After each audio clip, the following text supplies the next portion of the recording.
Today, I'm joined by geopolitical analyst, author of children's books, and most importantly, concerned American, Rasheed Muhammad. And we're going to be talking about everything that's on your mind. Rasheed is also a show host. His talk show is called The Red Pill Diaries. So today, Rasheed and Elena are going to free your mind.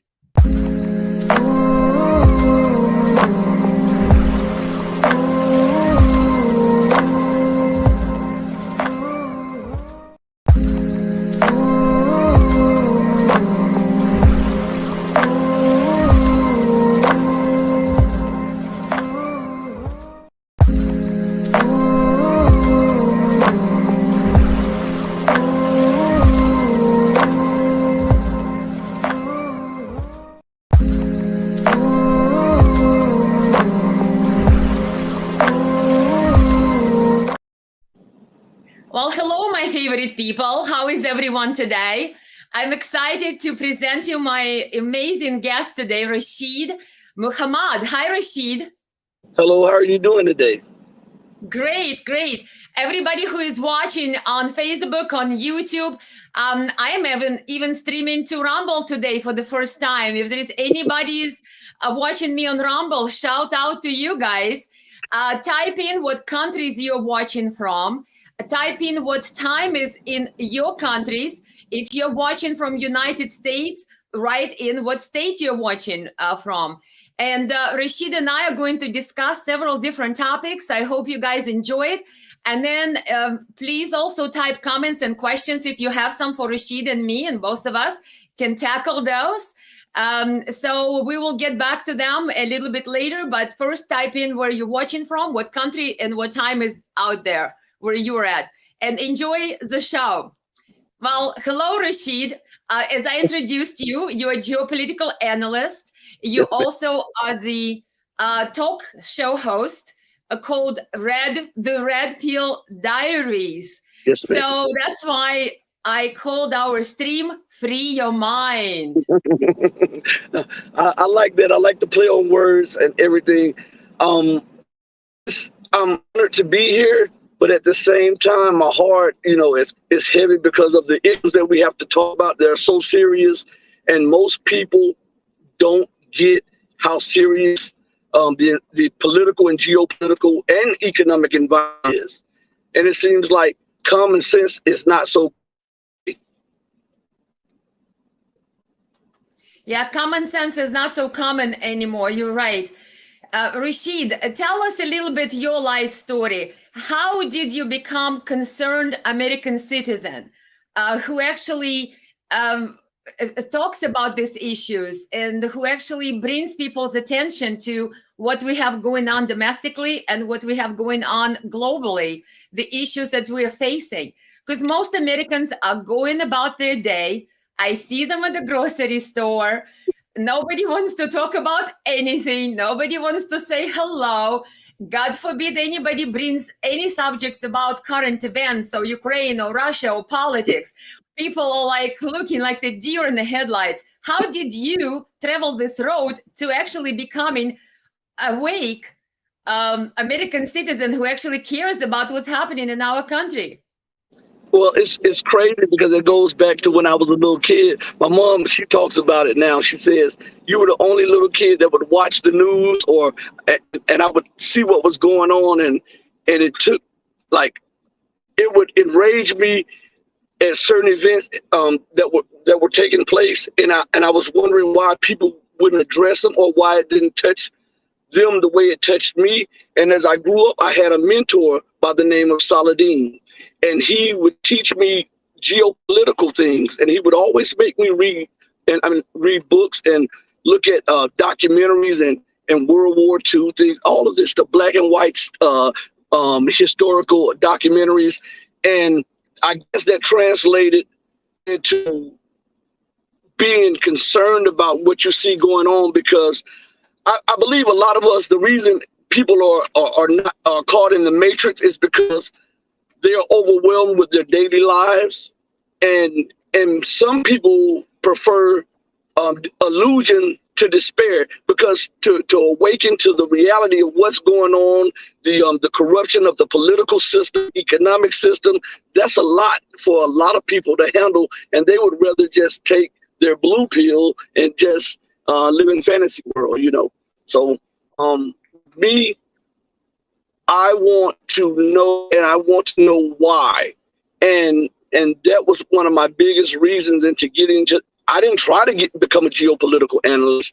It's just the way life led me in the events that took place, and now we're at a crossroads, not just in America but globally, because we see the global hegemon. We see the so-called world's only superpower in utter decline, and she's lashing out at everyone. She's lashing out domestically with all of these, with the censorship and the tech companies helping her out in censoring and the people, and not just censoring what people can say, but also filtering and censoring what people receive. And then we see on the outside of America, she's waging endless wars and using propaganda to justify her occupation of nations abroad and her belligerence to nations around the globe, to maintain the petrodollar. Life seems like it, as she tells the world that she's the human's right leader. She ignores human rights for the sake of maintaining dollar hegemony, and she's willing to destroy nations, governments, and trample over the lives of people for that. And it seems like more people should be concerned about this, because this is a global issue. It sounds like you, as concerned American, have been reading and talking to a lot to Scott Ritter, Colonel McGregor, and Larry Johnson, who I'm going to have tomorrow on my show, which I watched his interview with you too. That was great and profound. Thank you. Thank you. A lot of concerned Americans, but it's only a handful of us who see that Biden policies, and it's not just Biden, there were administrations prior to Biden. I am excluding Trump because thankfully he did not get us into any new major wars, just, compared to everyone else before and after him.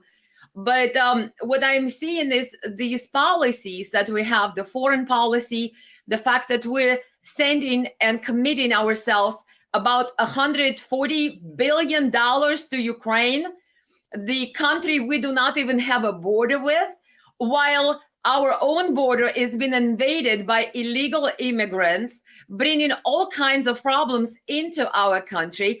But at the time when Donald Trump, as a president, said we need to build a border security, we need to build the wall, whatever, do a security measures there.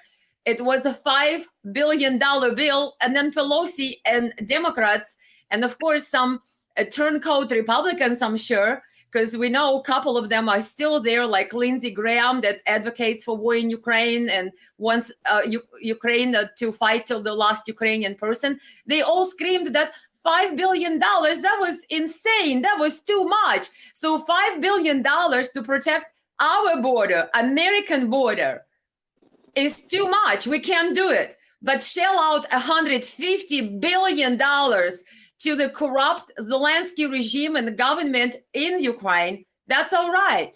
So, yeah, that's how concerned American citizens all should be, because this is our money. And we're told that we're saving Ukraine. Do you think we're saving Ukraine by providing more weapons that kill more Ukrainians? Rasheed, what's your take on it? Isn't it ironic that the nation that is trumpeting territorial integrity and border security in Ukraine and trumpeting that with NATO nations is ignoring its own border? Isn't it strange that this nation that is always talked about human rights invests so much in weaponry and the selling of weaponry, and just a fraction of that money? I just want people to think about this. There was a study done a few months ago. There was a study saying that to $180 billion, I believe it was something like that, and I may be off a little bit, could have changed the lives of people here in America. It could have helped eradicate poverty, and it could have secured the U.S. border. But this administration, and not just this administration, but this government itself, is preoccupied with trying to maintain global hegemony. And there's a saying that he who defends everything defends nothing. And I believe that is an apt saying to America, because all of the issues that she says that she is trying to defend abroad, she ignores at home. You know, human rights, freedom of speech, border security, territorial integrity, and think about this. This is something that I want to put on the mind of your viewers. America talks about diversity. She is so headstrong on promoting diversity, yet she ignores diversity of thought. The censorship is at an all-time high. How in the world can you be concerned with promoting diversity and yet you stifle diverse thoughts? Those two are incompatible. So what is your thoughts on that? Because most people, they overlook that as the diversity, and yet they do not want diverse thoughts. Because if you say something on any social media platform that is contrary to the government position, you can be suspended, thrown off the platform, or banned. Demonetized. That's a new term, demonetized too. Yeah, they told me, and I'm glad you brought that up, because that's something they told, Facebook told me, and I never wanted to be monetized on my platform. I do this for the love, not for money. And because I think most people, if they knew, they would do better. But the problem is that the government is making all out efforts to keep the people dumbed down to the reality of the situation. But not Facebook, but YouTube told me that they would not monetize me, even though I met every metric times over time, because they said my show does not fit what they're trying to do. This is what they told me. And I brought it up on my show, my last live show that I did a few days ago. That's very convenient excuse. That's very convenient excuse. And we're criticizing socialism and saying, oh, that Soviet Union didn't have freedom of speech. I lived in Soviet Union.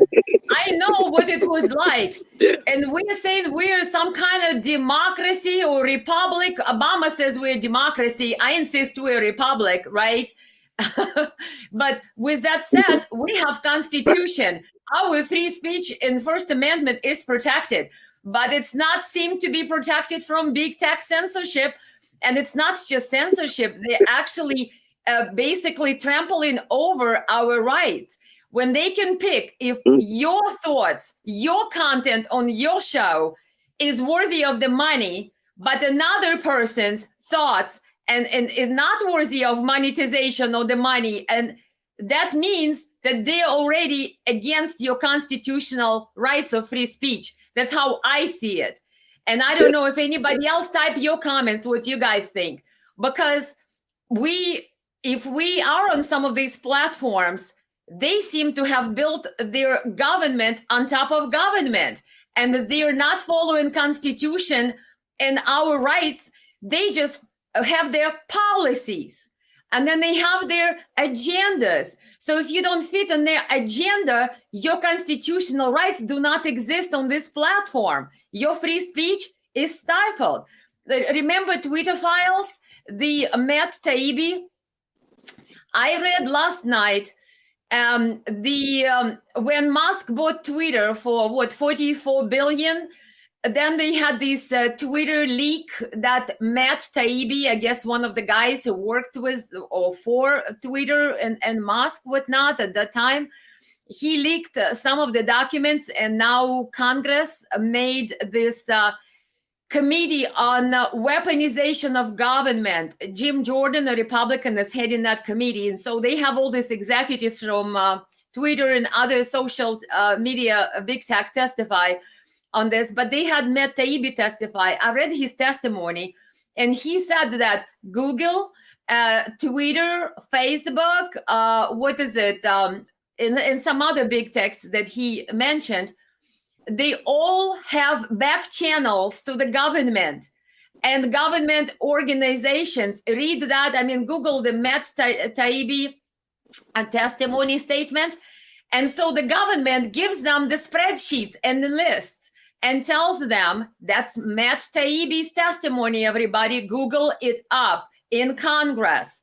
And he says that they discovered that the government basically, or governmental type affiliates and organizations that do what they call, I don't know, election research, whatever, read the testimony, they all submit different lists to, and FBI is involved in all of that, to the big tech, and they say, okay, these people should not be what they call amplified. So you know what we use the term shadow ban? Oh, if you ask Google or Facebook, I remember I watched Zuckerberg's interview, and Joe Rogan said to Zuckerberg, remember that Hunter Biden story that you were shadow banning? Didn't FBI ask you to do that? Zuckerberg in the interview said, oh yeah, they came to us and said, we don't think this story should be amplified. This is Russian, whatever, Russian propaganda thing. And Joe Rogan said, well, did you shadow ban it? Zuckerberg said, no, we didn't. And then he goes, we don't use that term. We use the term de-amplification. So if you tell them, do you shadow ban my account? They will say, no, we don't shadow ban. It's just because they just have a different term for it. Yes. Imagine. So free speech, I think, is the biggest issue right now, because I see constantly conservatives being taken down from platforms, shadow banned, de-amplified. Their posts are de-amplified. I'm spelling it out for you, Google and YouTube. I know your terminology, and Twitter. So it's our biggest issue, but Americans seem to be asleep. Every day I'm on YouTube, I watch channels disappear into oblivion. And I'm thinking to myself, how long is it going to continue? What do you think? Well, excuse me. Speaking of those issues, I'm glad you brought that up. I had about 3,500 followers on Twitter. And one day I'm sitting at home and I get a geopolitical analyst, Charles Dunaway, and he says, hey, Rasheed, what happened to your Twitter page? And I'm like, huh? What are you talking about? He says, what happened to everybody on your Twitter page? I'm like, he said, go to your Twitter page right now. I go there. There was nobody sub to me or anything. And Charles Dunaway said, well, I'm subbing back. And he was saying that they were unsubbing everybody. And I know that's the fact. If we go to YouTube, YouTube does the same thing. And we've documented, we have pictures, my son and I, because my son is the tech. He does the things for the show. I'm computer illiterate most of the way. I'm sorry. But and we have documented for every like 8 to 10, well, for every 10 subscribers, YouTube takes 8 away. And then when we talk to them about it, they say, well, just think those are bots or something like that. And this is constant. And every time you go on a roll, they'll pull you back. Let me give a good example that I think everybody should know. I did an interview with one of these geopolitical analysts. I cannot remember who it was because I interviewed so many people. But YouTube suspended me. Oh, I know who it was. It was James Fetzer, the co-founder of and leader of Scholars for 911 Truth. I did an interview with him. The interview was up for about a good close to a year. YouTube went and they took the video down and they suspended me for it. The next year that came in, they suspended me for it again. I got suspended twice for the same video, and I asked them, well, why did you do that? What did I say that was so wrong? And YouTube answer was about the elections. I said, well, I didn't say anything about the elections. I'm the host. I was asking questions, and the guests gave their opinion. Why are you suspending me? Well, you can't say these things here. I said, so you're telling me I'm censored? Well, that's not along our guidelines, and that's what. And this is the mantra that all of them pull from, and they want you to believe that TikTok is the problem. When you have censorship and fascism in Facebook, Twitter, Instagram, and every other platform in America, why are they so concerned with free speech and Chinese government backing of TikTok when the U.S. government, we know for a fact, is spying and are using these forms as they choose to? I mean, this is what I'm saying. The hypocrisy has reached such a level that nations are losing respect for the United States. And it is happening in real time. As you said, people have blinders on, and they don't want to acknowledge the reality of what is going on. So that's what I have to say on that. And I get many people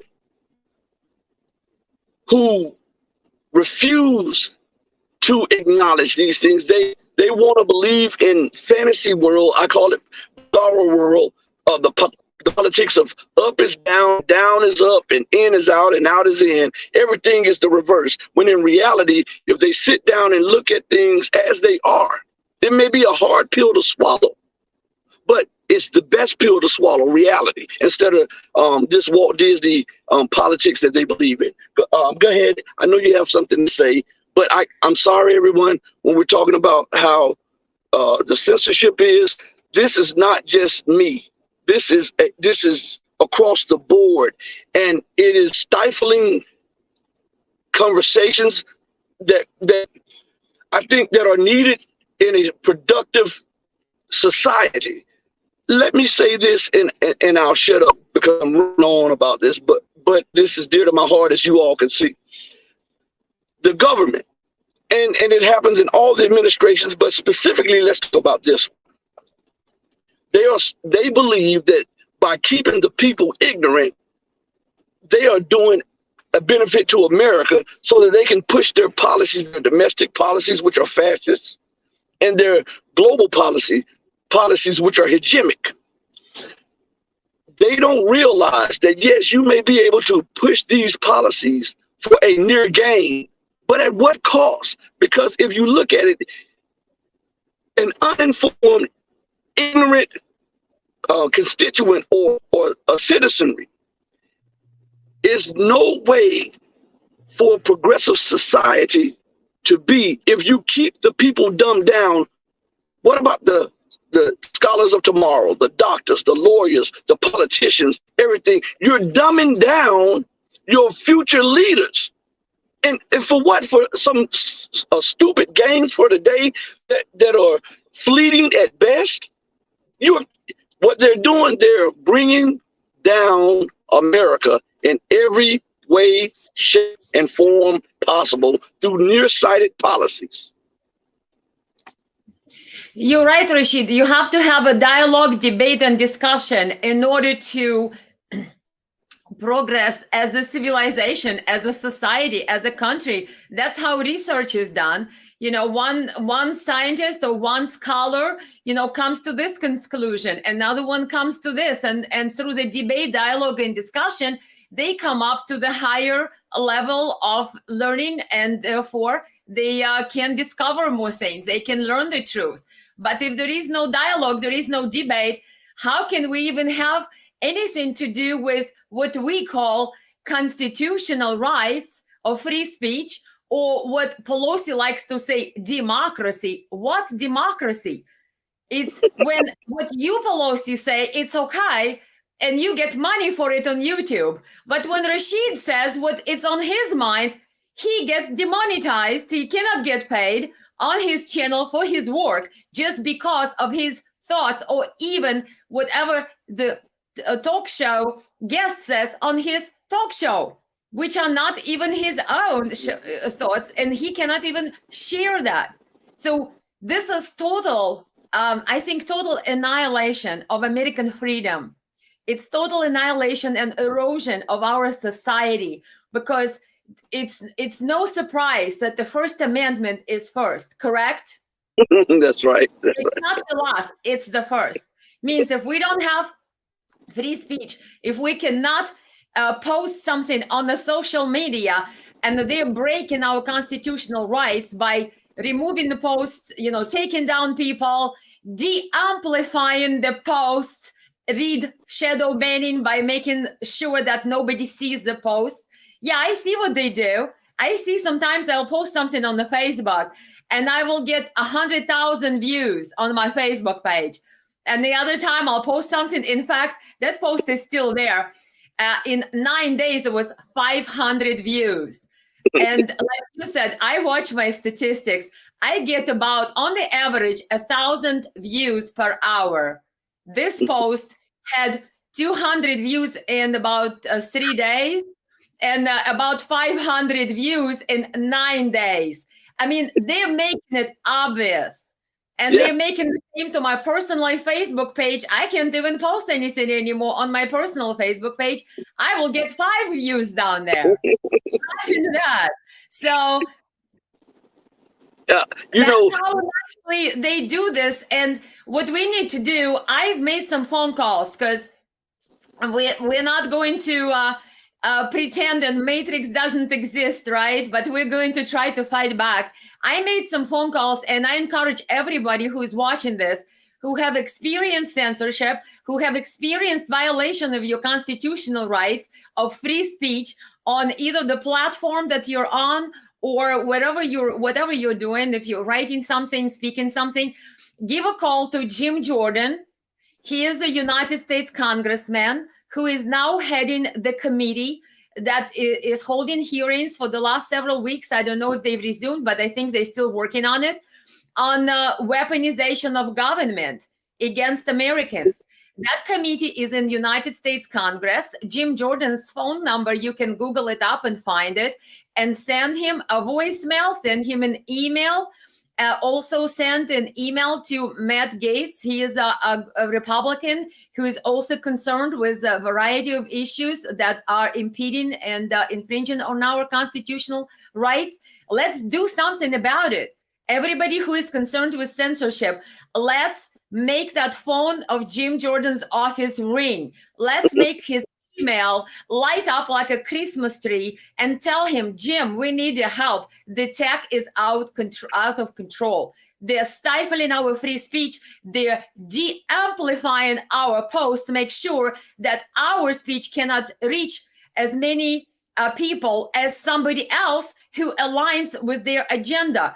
Which brings me to our next point is Elon Musk. What do you think about the guy?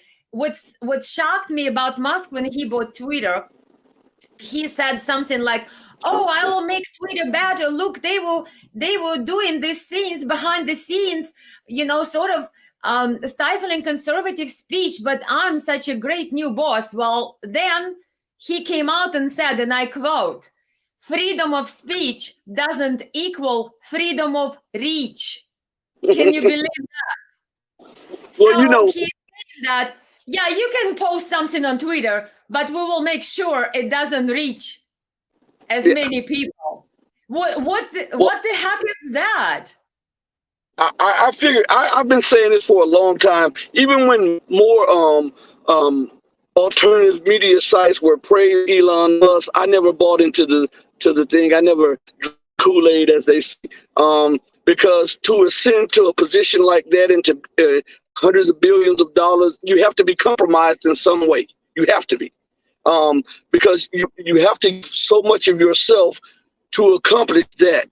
And if the U.S. government allowed you to take over Twitter, and also you were caught in Ukraine with targeted information with your Starlink satellites and stuff, I could not buy into this free thought Elon Musk. I couldn't do it because my common sense told me that there were not enough things adding up to believe that he would buck the government when he has so much at stake.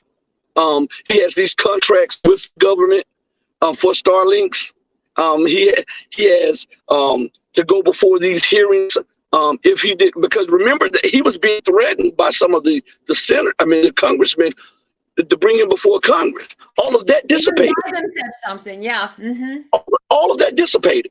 I have a long memory, so I could not buy that all of a sudden that they would drop that, and then no mention of Starlink anymore. Remember, they were talking about Starlink, and when Russia threatened to shoot it down, all of a sudden he came to his senses and said, I will not be providing Ukraine with any more targeting information, which we know he's still doing. But it's a double game. A lot of people don't understand that to get in these positions and to acquire tens of billions of dollars in wealth, you have to be compromised in some way, shape, or form. So I never bought into him at all. And the propaganda of him going to Twitter, because I saw a lot of conservatives and I saw a lot of alternative media people saying, Elon Musk, maybe he'll do this and maybe he'll do that. And they really started believing that he was going to change the game. I thought it was an uphill battle because not only did he not have the power to do it, one has to look at, does he have a lot to lose to buck up against the government? And if he had a lot to lose, do you think he's willing to lose that amount of wealth, that the public standing and everything else? I don't think so. I've read an article, I think today, that Musk now wants everybody to have their verification blue check mark, whatnot, and pay $7 a month with that subscription in order to vote in polls and in order to have their tweet featured on the first page or like For You page. You know what it made me think, Rasheed? I remember I read an article about the World Economic Forum when they had it, and Klaus Schwab. There was an interesting article when they got together. I think, they get together in Davos for some other things. And then the article said that their goal is that all of us, the humans, will own nothing, but we will be the happiest of ever. Like, we will not own anything. We will rent everything, but we will be the happiest we ever been. Can you believe it? So now it makes me think, okay, so now Musk is saying you can't vote in a poll on Twitter unless you pay a monthly fee. Pretty much software now is a monthly fee. Now all these other things are monthly fees. I'm thinking, does that article seems to check out? They don't want us to own anything because we cannot even buy a CD for the program anymore. You just buy use of it for a year, right? So we don't own a hard copy of Microsoft. As I remember years ago, you had that CD you had to upload. You don't get anything like that anymore. You get the paper. Go scan this and then upload it. That's it. So monthly fees, you don't own anything, no free speech, and you cannot speak your mind. Where do you think we're going to? What is our society going to look like, let's say in 10 years? It's already morphing into feudalism and class warfare. This is what it is. They want to preoccupy the Lord's ears with each other. Want us preoccupied with each other so that they can steal and own everything. And if they drop you some crumbs, you're preoccupied with trying to get the crumbs that you're not focusing on what they're doing. And this is what is going on in America, and this is what is going on around the world. They're fleecing the people. This is fascism. When the corporations and the government's objectives are the same, and they're one, and they move in tandem, that is fascism. And America is morphing into a dictatorial fascist state. Everybody can see it. Look at all the rules and regulations, and then to trumpet and say that you're the freest nation and you trumpet and you are going around the world spreading democracy. Well, how about spreading that here at home? You said you spread it in Afghanistan? You said you're spreading it in Ukraine. What about the people at home? You ignore their rights, their liberties. You ignore their concerns and their cries and their pleas, and yet you say that you are the beacon of hope and light, while ignoring the very people who fund you, empower you, and who put you into empower and maintain you in that status. You just ignore them for the sake of acquiring more power, more wealth, more influence. To me, that's the mind of a sociopath, somebody who's psychotic. All they're concerned about is it's almost like a baby. When a baby is born, the baby is, you can have 2 or 3 or 4 more babies next to the baby. The baby is not concerned with those babies. All the baby is concerned about is me, me, me, me, me. And that is the mind state of the politicians, and that is the mind state of the government. They, as long as they can fill their pockets, they don't care about you. They can talk it. They talk a good game. They talk a good game. But in reality, I believe that the system has become so corrupt that you can have good ideas and you can truly want the best for people. But over years, you get worn down because there's so many power brokers in the game that won't allow you to get to where you want to get for your constituencies.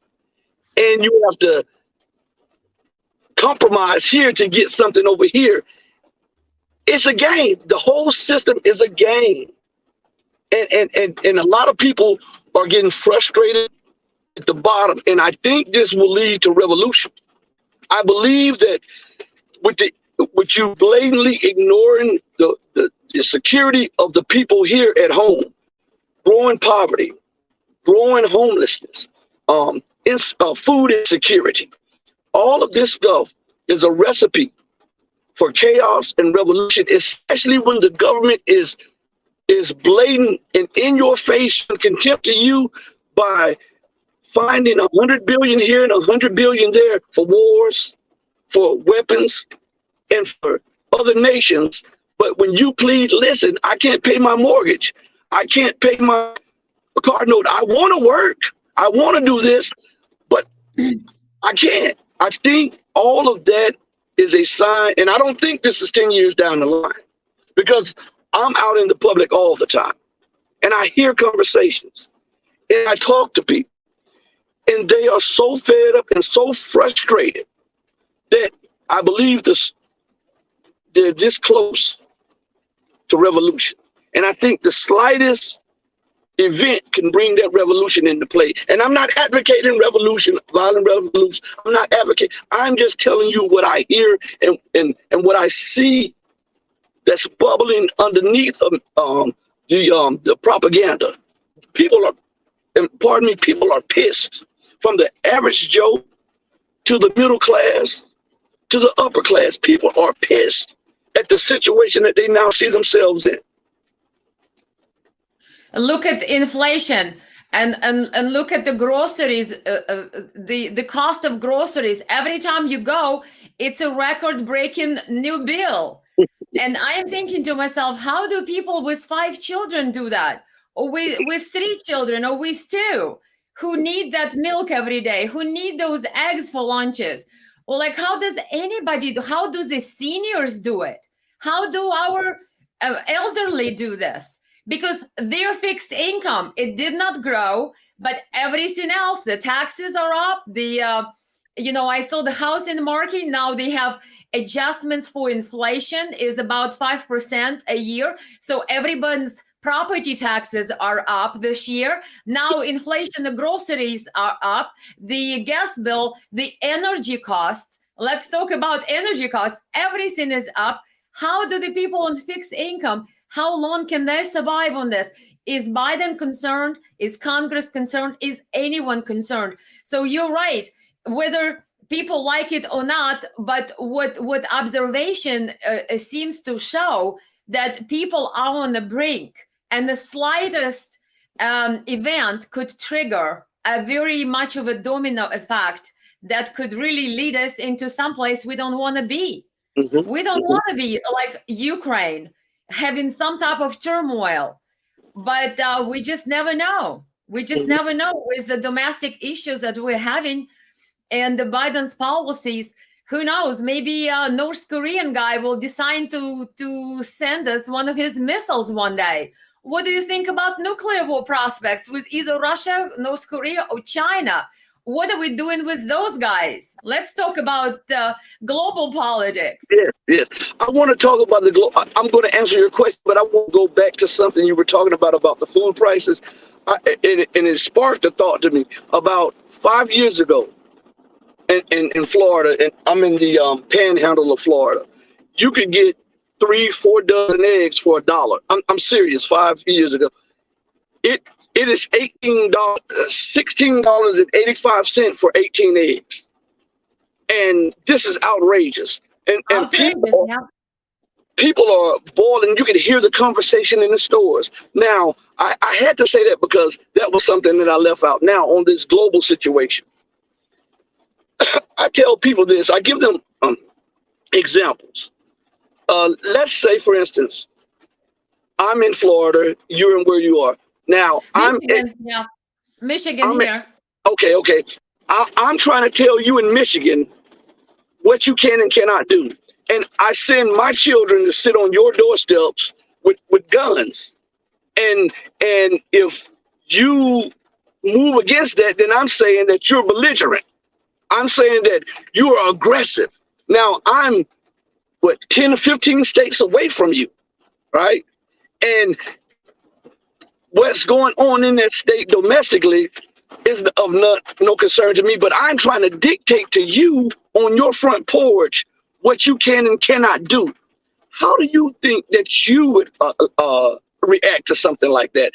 And when we look at it like that, we say, okay, America is 10,000 kilometers away from Russia and Ukraine, and yet she's over there openly.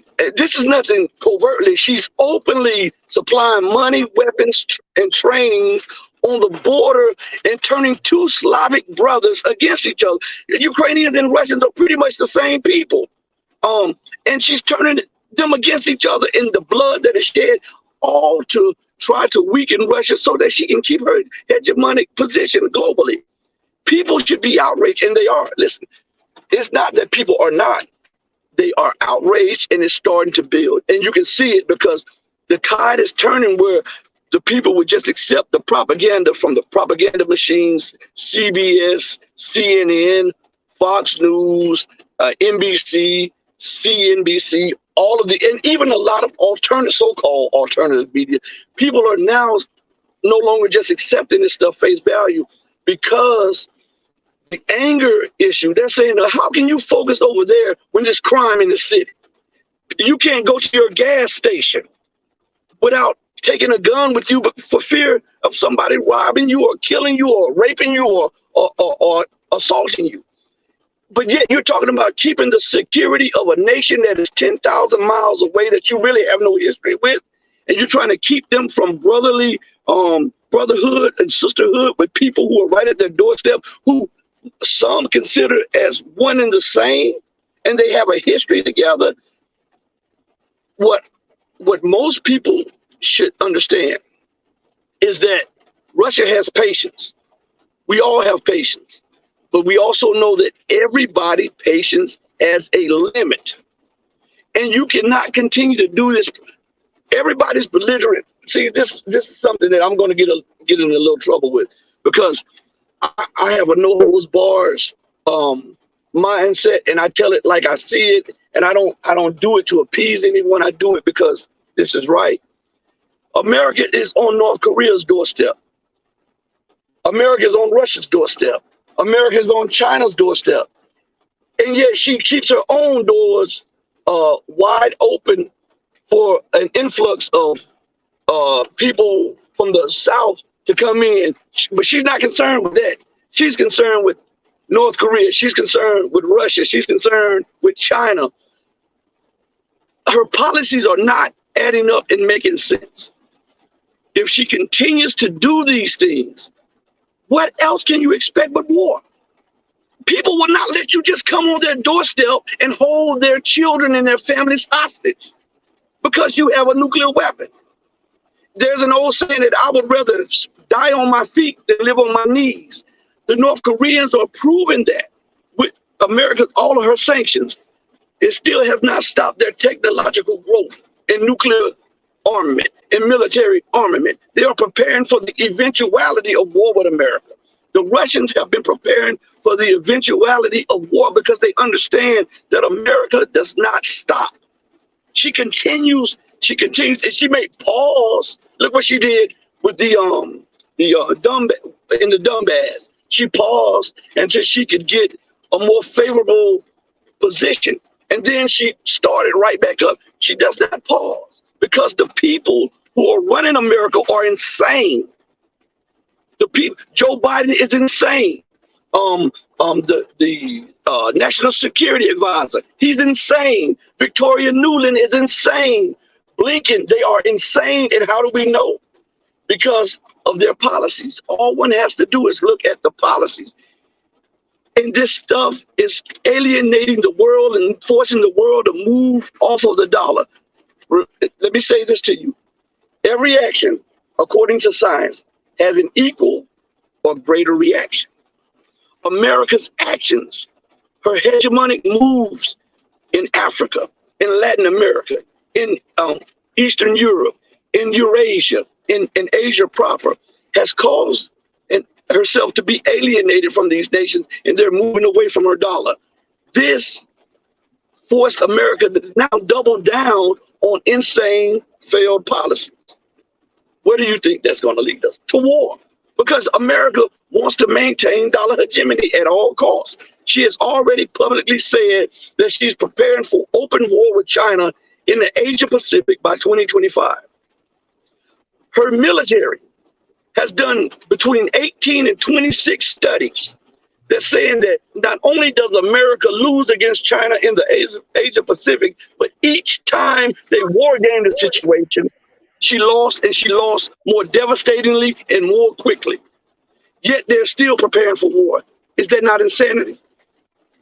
The largest global nuclear power on the planet, America is on their doorstep trying to dictate to them what to do. Russia has more nuclear weapons than any nation on the planet. She has the most powerful air defense systems, the most powerful missile delivery systems, and yet she's antagonized. If that's not a sign of insanity, tell me what is. It's very true.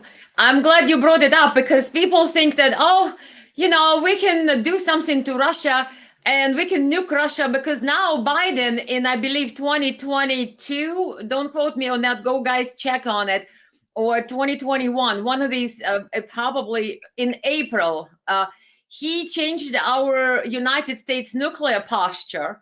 Then we, United States, now can be the first to administer preemptive strike with nuclear weapons, and read when we can do it. We can even do it because of computer hacking attack.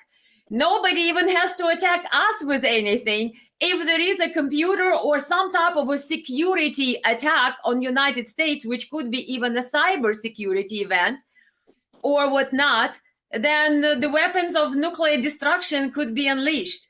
And let's pretend that there is an incident or accident and somebody does something, like you remember Rasheed Tlaib said some people did something in 9/11.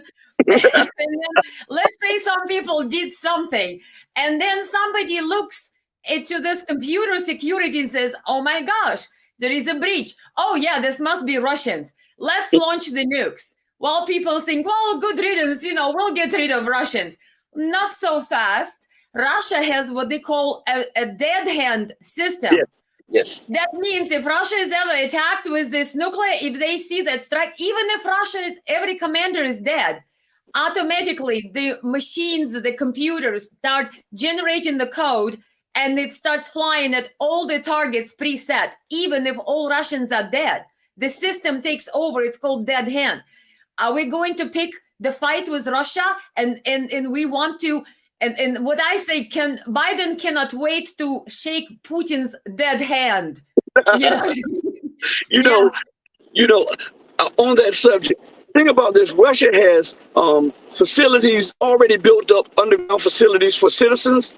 They have storage facilities for food and everything.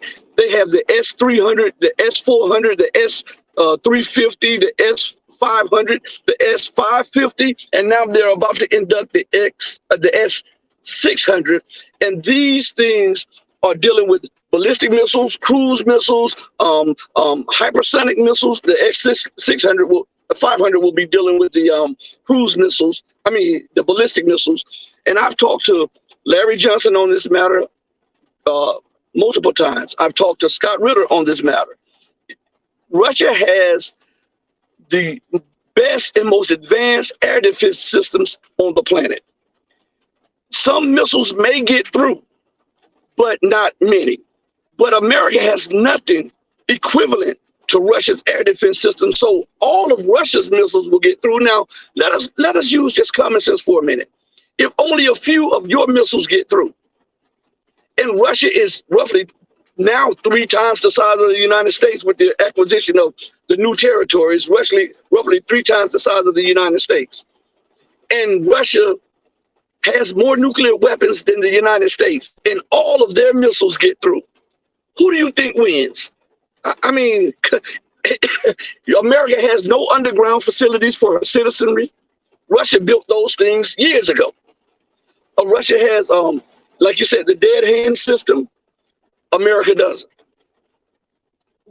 To initiate or to even put America in a position where nuclear war is fathomable shows you the politicians are detached from reality and they're insane. Recklessness, total recklessness. I grew up in Soviet Union, as I mentioned, and some people may know that. A territory of Ukraine, and it used to be Ukrainian Republic, Socialist Soviet Republic, part of USSR back then. I also lived in Russia, so I'm fluent in both. But when we grew up in Soviet Union, we had military training throughout the entire high school, you know, from middle school to high school.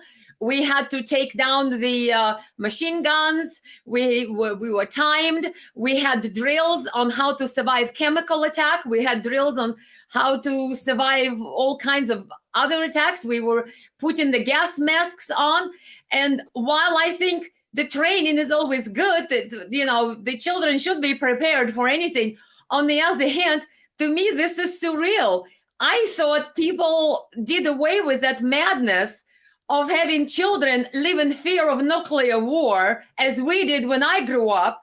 But it looks like we're coming back to that now New York City made a public, did you see that public little announcement, 90 seconds video or whatnot, where they told people, New York City, what is it, administration, said how to survive nuclear blast. They did it like last year in July or so, I don't know.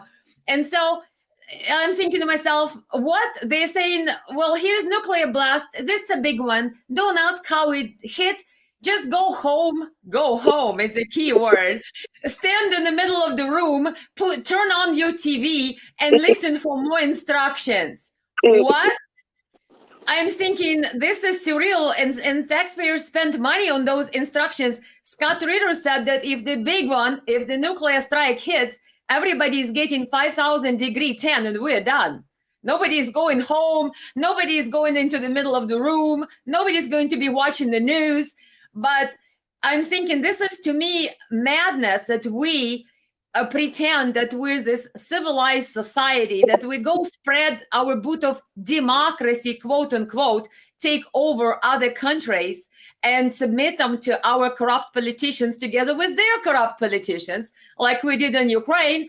And then we're back to talking and scaring our citizens with public service announcements on how to survive nuclear war, like nuclear blast. Insanity. And how these children are going to grow up back to this insanity. You know, I'm just going to put it all out there. I'm just going to tell you exactly why these people are insane and why they're doubling and quadrupling down on these insane policies. It's because that, let me give an example. The average person, when they get credit cards and they don't have a way to pay those credit cards, they get frustrated. They start becoming impatient. They start feeling anxiety because they don't see a way out of it.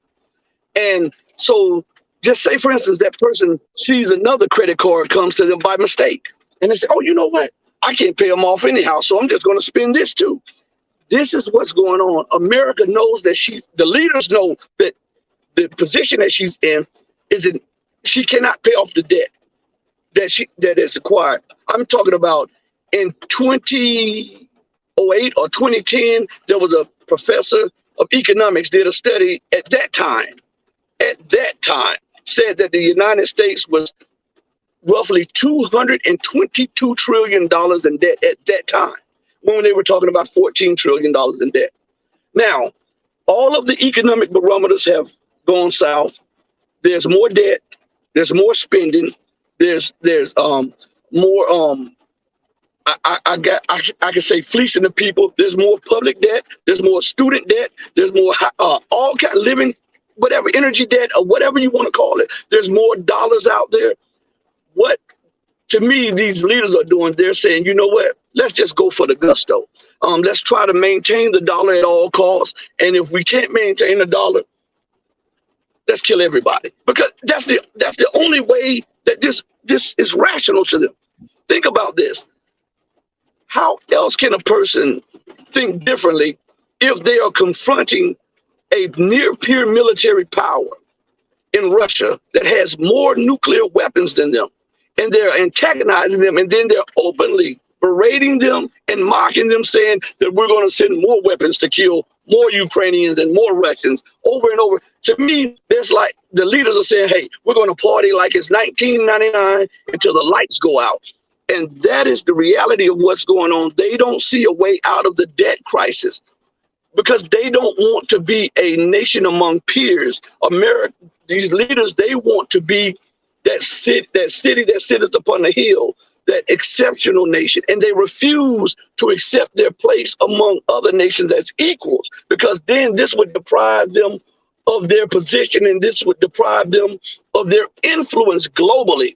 And believe it or not, politicians in America, they have become inebriated. They are drunk off what America used to be and the power and the influence and the wealth that America used to have. And a lot of them would prefer to just go all out to try to maintain dollar hegemony, America's inherent right to rule the world. So they're pushing for war. They're pushing for war with North Korea, with Iran. They're pushing for war all across North Africa. Look at what they're doing in Syria. They're talking about the security of Ukraine while ignoring the sovereignty and security of the Syrian Arab Republic.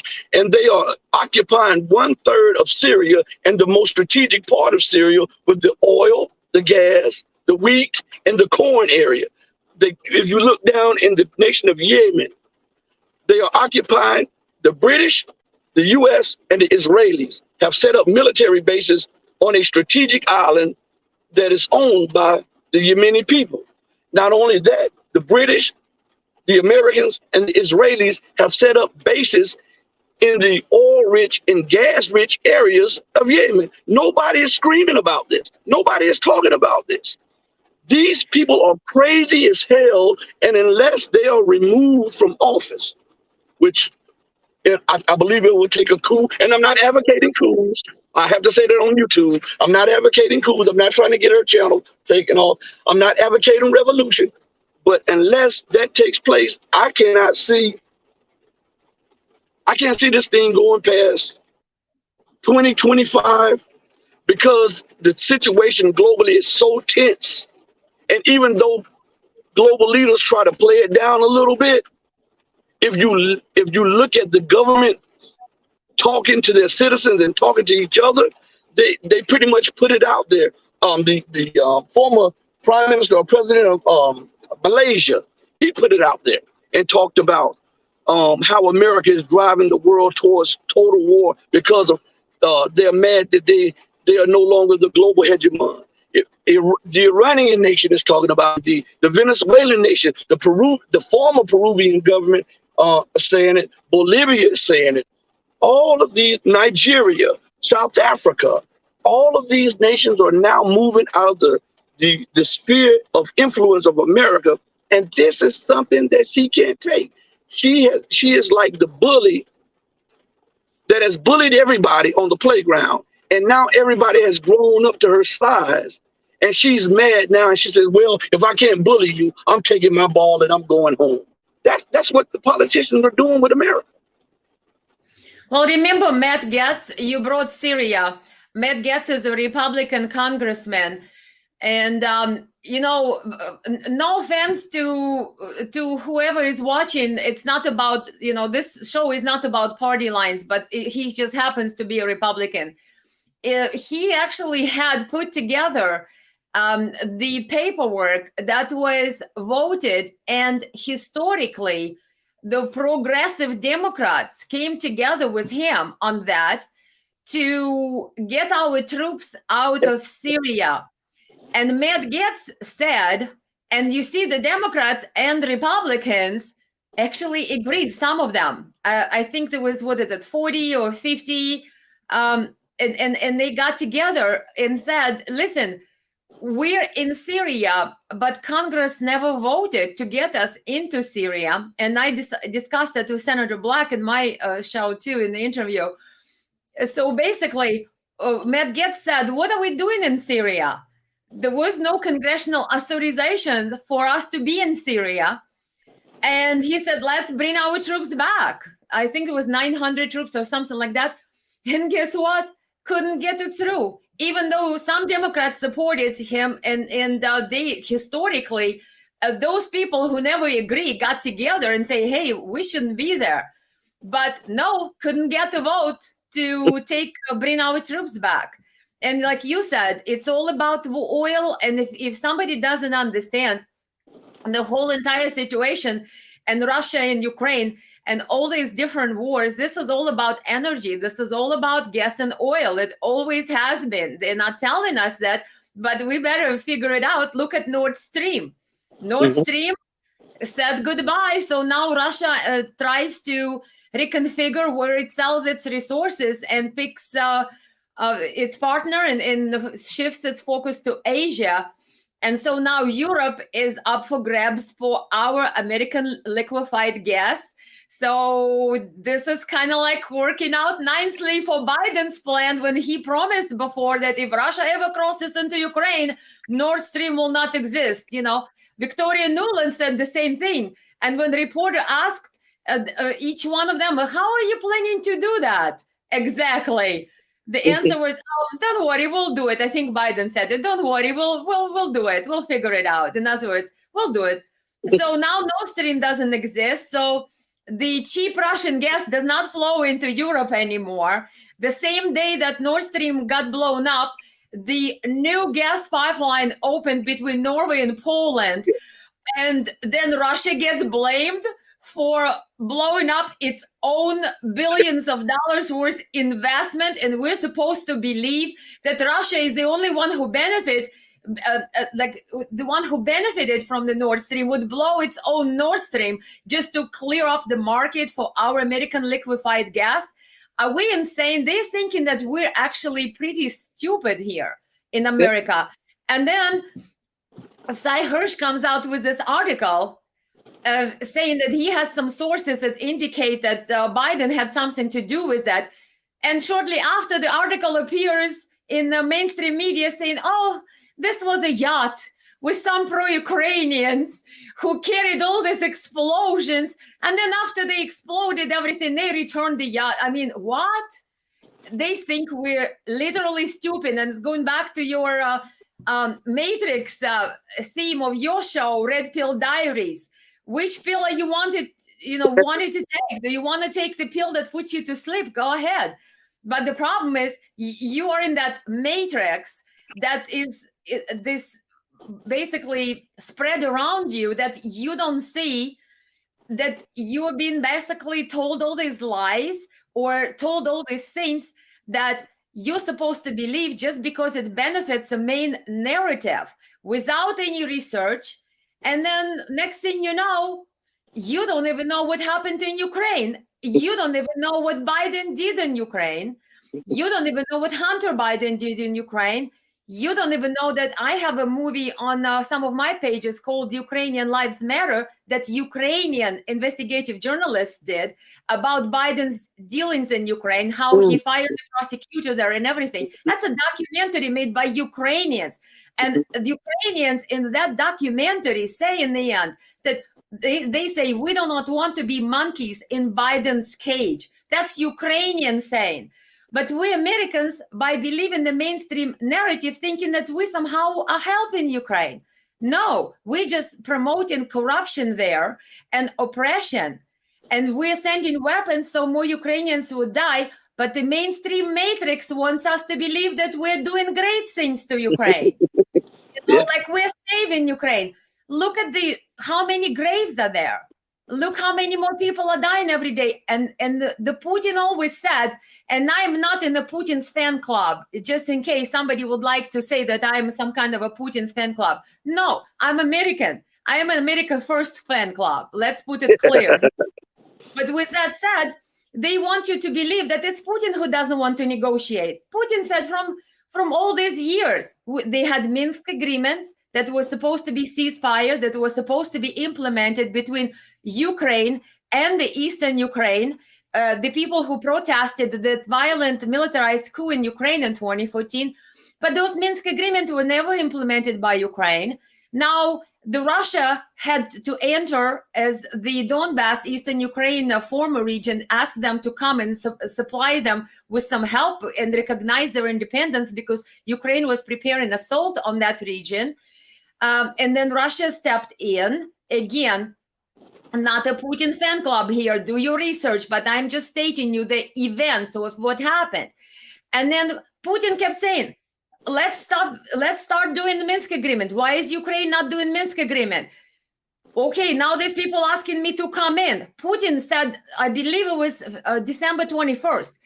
If you guys don't do anything, if you don't stop this, if you don't start implementing Minsk agreement, we will not have any choice. If you're going to push Ukraine into NATO, we will not have any choice. Nobody listened to Putin. And now they all want to blame Putin. It's all Putin's fault. And now they all saying that Putin doesn't want to negotiate. That, it's all his fault and he doesn't want, no, Biden, you don't want to negotiate. You want Ukrainians to die. You and Lindsey Graham, who said, I like the path we're on. As long as we, and I quote, provide Ukraine with economic support and weapons, Ukraine will fight to the last person. And this is our Republican Senator Lindsey Graham standing next to Chris Murphy, Democratic Senator. They're both in agreement, and it's a quote. I am happy with the path we're on, or I like the path we're on. As soon as we supply Ukraine with economical help and weapons, they will fight to the last person. Last person. Ukrainians, do you understand that America right now is not your friend? They're trying to use you to kill Russia and to break Russia and destroy Russia, but they're willing to let you do it to the last person. Means they don't care about you, your children, your elderly, your men, anybody. Right? Yes. When we talk about what took place and what is taking place in Ukraine, and especially in the Donbass region, and we talk about Crimea and how Russia took Crimea back. There's some underlying issues that are lost in this. So if you give me a second, I want to bring this up because it's very core to what's going on right now. We know that NATO had its eyesight on Crimea. They wanted to remove Russia's naval forces from Crimea, and they wanted to take over that base. But they also wanted to build a base in the Sea of Azov. As a matter of fact, Britain was building a base in the Sea of Azov before Russia, came in. Now, what does this have to do with the Donbass, and what does this have to do with the war at hand? Well, Joe Biden had plenty of business connections in Ukraine. There was a study done. Most people don't know this. There was a study done, multiple studies done, I should say, about the surrounding waters in the Black Sea of Ukraine, and they huge amount of untapped oil and gas. And these companies that were tied to Joe Biden wanted their hands on that oil and gas, and they were going to try to use that to cut Europe off from Russia. So that is an underlying part of the story that does not get told. So this is not just about the freedom of Ukraine. This is about economics and geopolitics. America wanted to weaken Russia, and she was going to use the oil and gas sales to build a counterweight to Russia in Ukraine, which, as I have to say, I have to pause for a second and say, I don't understand why these people don't sit back and look at the policies and the politics of America, and they go hand in hand and just follow hook, line, and sinker with what America says. And what I mean by that is, I think it should be some adults in the room in Ukraine to tell Zelensky, you know, the stripper boy, tell him, listen, our nation is at stake. Our lives are at stake. To hell with your policies. To hell with what America says. Forget the money. You'll default on whatever loans you take, because they knew that they were giving it to a corrupt government anyhow. So under international law, we're not really liable for the loans that they knew that they were giving to a corrupt regime. We are now suing for peace.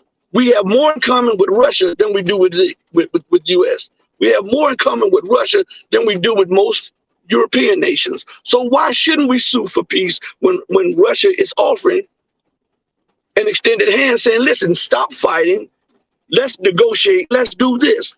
But Biden, he has doubled down because he has so many economic interests. To me, he's like the U.S. Netanyahu. He's so corrupt, and he has so many he has his hands in so many economic interests that he is doing everything he can to keep war going, to enrich his backers, his cronies, and to make a profit. And they'll do it at the expense of the lives of the Ukrainians, at the lives of the Russians. And don't forget that there are a lot of people dying from other nations, because from what I heard, at least a third of the armed forces are propped up by foreign soldiers or whatever in Ukraine now.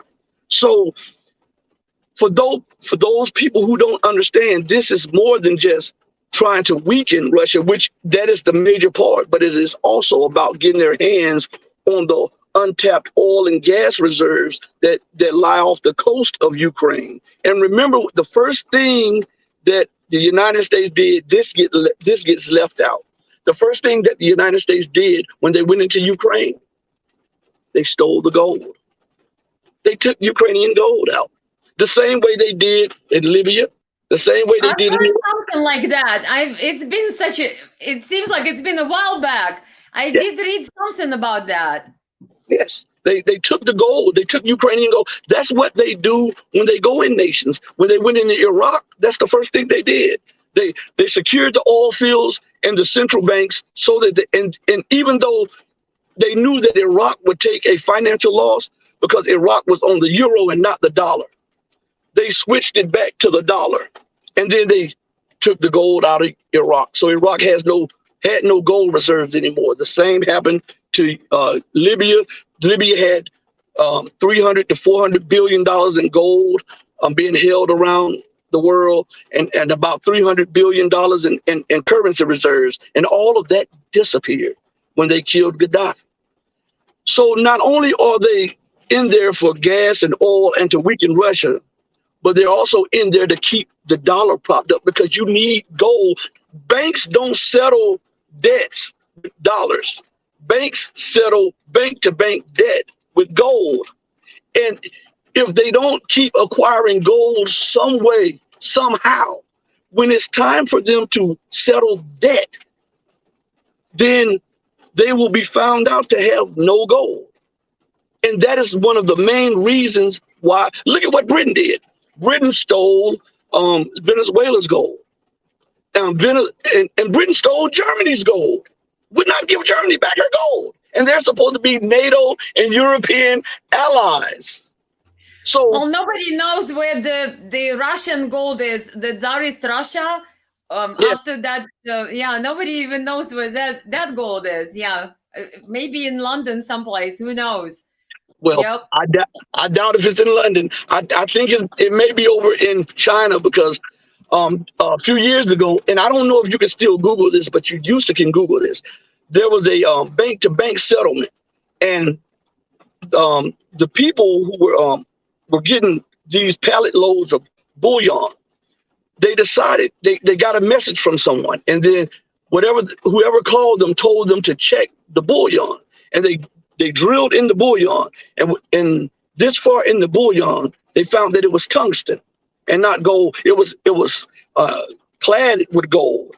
And the U.S. and Britain tried to put it on the Chinese, but when they checked the records, it was transferred through China, but it was transferred by the U.S. and London. And a lot of people started to think that that's how the U.S. and London was settling a lot of their debts with tungsten cladded with gold. And it makes sense when you look at them going through these other nations' gold reserves and not returning them. And they told Germany it would be 10 or 15 years before they could get back all their gold. You know, Venezuela took them to international court to try to get back their gold. What if you had the gold? Why would it be so hard to give it back to them? Well, that's a problem too with the dollar. Lots of nations that they see that we freeze the assets of the countries, like we froze Russia's assets. What is it, 300 billion, which they still can't find where they're at, but they're there somewhere. And the sanctions and everything. And all these nations are going to look around and say, hey, maybe we shouldn't keep our, assets in dollars because anybody can take them away. You know, we froze, Iran's and Afghanistan and some other nations, and now Russia's assets. And the nations are starting to think that, hey, we don't really need that because we're going to be left with our money someplace else in some foreign country with us having no access, and this is our people's money. So with this Biden policy of us being the hegemon, he's missing the point that the world is changing, whether we like it or not. Putin and Xi Jinping, or Leader Xi, or Leader C, however people call him. I don't know Chinese, so sorry guys, I don't know how to pronounce the Chinese leader's name properly. But when Mr. Putin met with Xi Jinping, they are now building another gas line, I think, right? Or oil line, or whatever they're building through Mongolia. So it's all about energy. It's all about pipelines. Look at the map, see what pipelines go through which country. You know who is going to be the next to be hit. In the meantime, Zelensky is saying to all the countries that nobody should trade with Russia. Everybody should stop trading with Russia, put some more sanctions, while Ukraine is getting paid for transit of Russian gas to Europe. And Ukraine is getting all these transit fees because when Nord Stream was blown up, there is still another pipeline, and that pipeline goes through Ukraine. Guess what? So it's like you can't make this stuff up. But yeah, Zelensky is taking a few $1 billion a year for the transit of Russian gas through Ukraine, while telling all the Europeans that they should not take Putin's bloody money. Just refuse and then put sanctions on Russia. But he has no problem taking Russia's bloody money himself. And Ukraine gets paid a few billion by Russia. So, total hypocrisy, double standard.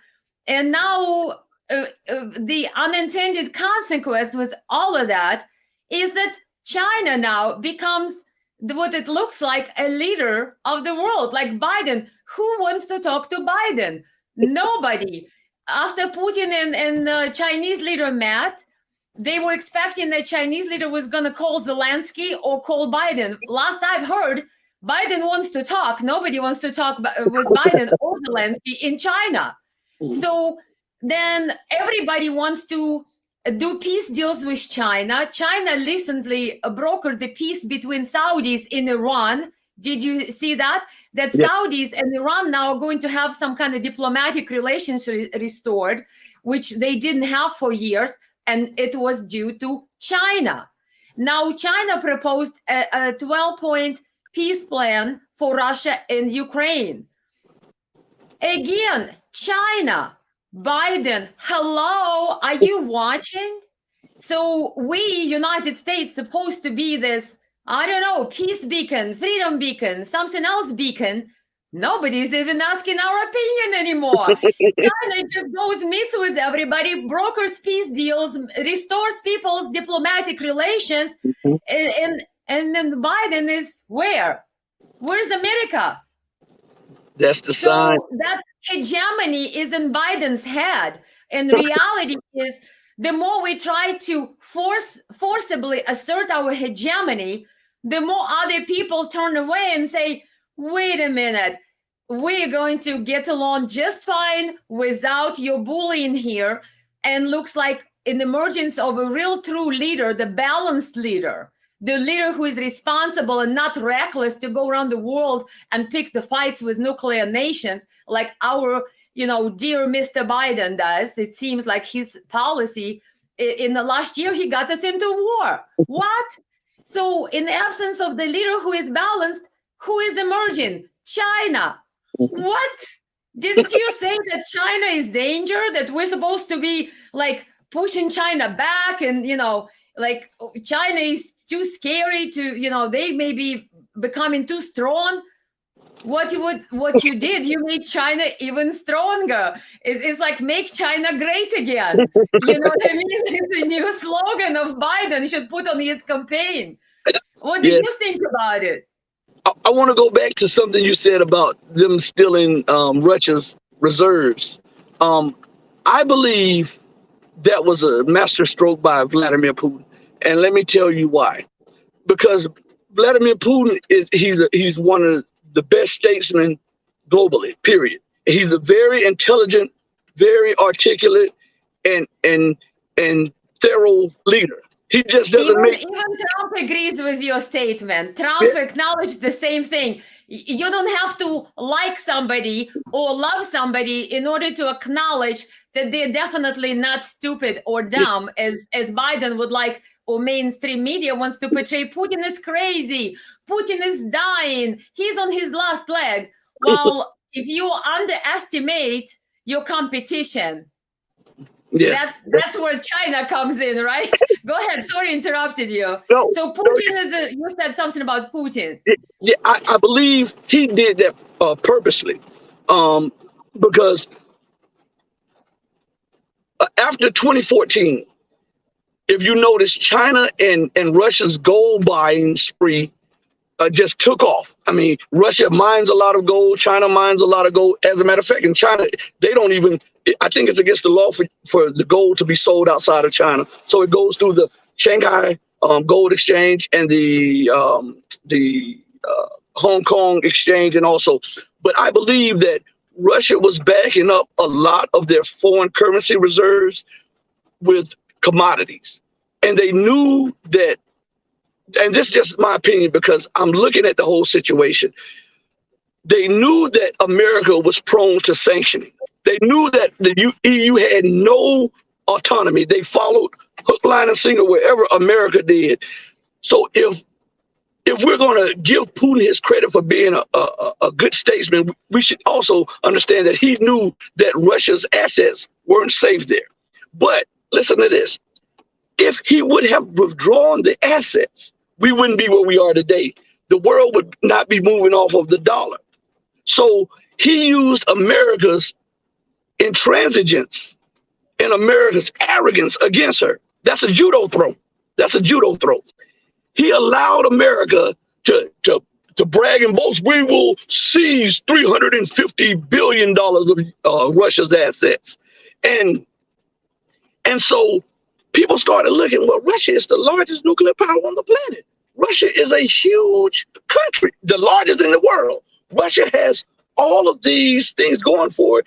And America didn't think twice about seizing their assets, even if it could have sparked nuclear war. So we're smaller countries. She wouldn't hesitate to do us like that. So let us go over here with the people who are sanctioned and let us see what kind of plans that are they coming up with to sidestep the dollar. China had already negotiated, before that happened, 60 to 80 agreements with countries outside. And now more nations are using the yuan. And I think this was done in unison, because as soon as it happened and Visa cut off Russia came with Mir card, and the Mir card was tied to the Union Pay of China. And you see, I think all of this was a deliberate plan to force America, because they understand that the leaders don't think of the ramifications. They just want to think that they are beating their chest and that everybody should bow to America without the ramifications, thinking about the ramifications of their policies. And this seizing of $350 billion in quote unquote assets, which in reality, the European Union said is more like 30 billion or less, caused the whole world to question the rules-based economic order and to start going over with Russia and China and the BRICS and the global South and try to hash out a economic system outside of the control of the Western world. And little known to most people that after this took place, and I believe you can find it on Sputnik News, you might have to Google it, I don't know, but after this took place, Vladimir Putin quietly signed a law. He told his auditors and the people in control of the economics of Russia to find out all Western assets in Russia, and it came out to something like $600 and some billion. Well, with the swipe of a pen, Russia secured its assets because they can't take out those $650 billion from Russia without approval of the president of the Russian Federation. So in reality, they didn't lose much. But before the world, it looks like they lost a lot. And I think that those were master strokes. And to be able to do that so quietly and confidently, especially when you're under economic attack by the entire Western world, I think that had to be thought about, and it had to be prepared for, because things just don't take Russia or Vladimir Putin by surprise like that. I believe that was prepared for since 2014. That's why they started showing the new weaponry. That's why they wanted to show the world that, listen, we are a superpower, but we don't act belligerent like them. Come over to our side. It's a more fair, a more just world, a more just economic union. And I don't have to beat the drums about it. All you have to do is look at what they seized from me. They seized $350 million. They are sanctioning me illegally. They're sanctioning my commodities. They're doing this. And then the smaller nations got the idea, hey, if they can do this to Russia, a superpower, what is there stopping them from doing it to me, a little small nation? Yeah, and look what's happening. Like I said, emergence of China, even stronger, and now looks like a peacemaker.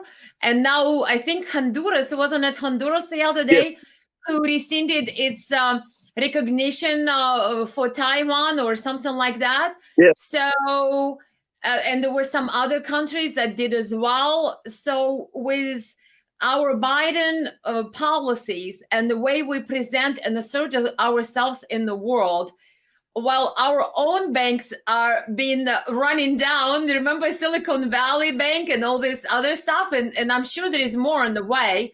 Yes. Russia, I think, what is it? Their chief financial officer, I guess, Naibulina, I think her name, she said that the Russia is basically, quote unquote, immune now, yes, to the financial crisis because of sanctions. So it was a blessing in disguise. Yes. So we're the ones who are trying to, quote unquote, break up Russia. Instead, Russia is getting stronger, China is getting stronger, and we're the one breaking up and ripping up at the seams. Yes. And we keep continuously thinking that Biden's policy is going to make us, in this some type of a strong country. No, I'm afraid that we're living in a dream if we don't see what's happening. The world is becoming what they call multipolar, whether we like it or not. Other people want a seat at the table. Other nations, including Russia, want their security interests taken into consideration. They want to be respected. They want to be heard. Look at the map. I was in shock when I saw that Russia is surrounded by NATO bases. Mm-hmm. China is surrounded by NATO bases. And now they're working with Australia and doing this, what is it, AUS, Australia, UK, and AUKUS, yes. And then now we're working with Japan has now made agreement to exchange troops with Britain. I mean, we're basically everywhere in the world doing all this surrounding of other countries. But when Russia says, wait a minute, I don't want to have NATO rockets right up my border with Ukraine being going into NATO, I would like to see some peace and security here. Oh no, Russia, you can't have it. Ukraine can do that. But my understanding in the UN Charter, it says you cannot make your security when you join, NATO rather. When you join NATO, you cannot improve your security at the expense of others. Something like that. So how is that if Russia wanted to put their base in Cuba, we don't like it, right? 1963 Kennedy-Khrushchev crisis. Yeah. But when we want to put our rockets up to the Russian border in Ukraine, Russia is going to take it as a man. And we have to lay down, and then we have to kick it in the rear end, and it's going to take it. Well, other people are saying, wait a minute, we're not dumb. You treat us as if we are dumb, but we are not. Mm-hmm. Why is it we don't understand that we're only one country in the world? We cannot be, like what Trump says, policemen of the world, or we cannot dictate to the world. At some point, they will gain up on us. Yeah. At some point, they will send their missiles from every direction. What are we going to do? It goes back to what I said before when we first started today. That exceptional thinking, and it permeates throughout the whole of the government. If you look at if you're listening to their talking points, America is always in the right. She's never wrong about anything. That permeates and is what is pervasive across the political spectrum of America. And this has caused America to be blinded because she can't see outside of her own propaganda. And so when you look at the situation, and America says that Russia is no longer allowed to have spheres of influences, and every nation has a right to choose. But when Russia says, okay, Cuba wants to choose, America has a problem with that. When Venezuela wants to choose Russia, America has a problem. That's exceptionalism. I can do it, but you can't, because I'm the exceptional nation. See, there's rules. The rules-based order is this. I make the rules because I'm America. And because the rules are based on me, I'm going to bring order to you the way I want to. Do as I say and not as I do. And that is why there's so much friction in the world today. And then back to something you said about China, because you asked me to address China. Don't forget that the former president of Taiwan is in China, too. He'll be in China this week. So when we talk about China growing as a superpower, who would have thought the former president of Chinese Taipei, quote unquote, which is Taiwan, would be in China visiting and saying that he wants to come to the mainland to pay his respects to his ancestors. Wow, that is earth-shaking, groundbreaking and stuff. But America sees China as the greatest threat to her, not just because of the military. America is in debt to China to the tune of $1.3 trillion. China is America's largest trade partner. China is Russia's largest trade partner. China is Europe's largest trade partner. China is the largest trade partner to pretty much the whole world. She's the manufacturer to the whole world. She is the largest investor in the whole world. She is now churning out professors and scientists at a rate unheard of. Her movement from poverty to middle class, where she lifted 800 million people out of poverty into the middle class in a record, 10, 15 years? 800, do you know 800 million people is the population of Europe? They lifted them out of poverty. And America says, okay, militarily, we're almost peers. But economically, China has surpassed us, really, because China surpassed the United States around. Most people don't realize this. I did a show about this, and I actually played the clips, and I read the actual articles from the IMF and the CIA. China surpassed the United States as the largest economy in 2010. It did. And in 2022, it solidified itself as the largest economy. And so this has the people in power mad, because think about this. If I no longer control the world militarily, and I have somebody that 2 or 3 nations that are my peers militarily, well, at least I can still have control over the world economically, because then I can make them bow. But if I no longer have that also, then I can't call the shots. And if I can't call the shots, then I have to compete globally on a level playing field. I can't manipulate my dollar to overthrow governments, to export inflation. I can't do that anymore.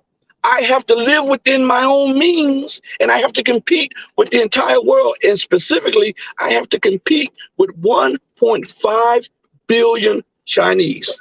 They see that as an insurmountable obstacle. Therefore, they're trying to get China on its ascension. So they are attacking TikTok like they did Huawei.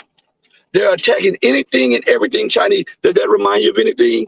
Russia, how they do Russia? That anybody in any nation that they think is a threat, he's a dictator. Even though Vladimir Putin has an 80%, according to most polls, an 80% approval rating in Russia. I think his lowest was like 73 or 74. Yeah, at the same time, Biden had 30% approval rating in the United States when they did those polls. Yeah, a few months back, I read that 30% Biden was back then. So let any Western leader come close to Vladimir Putin's approval rate, and let's look at Xi Jinping. They say that he is a dictator. Well, let's see if that's true, because to be a dictator, according to the definition, you have to have seized power through a violent struggle and exercise total control over the nation. Well, we know Xi does not exercise total control. He has people he has to answer to too, and he did not seize power in a violent coup. So that eliminates that title. We play with terms too loosely when we talk about people, about dictator Putin and dictator Xi.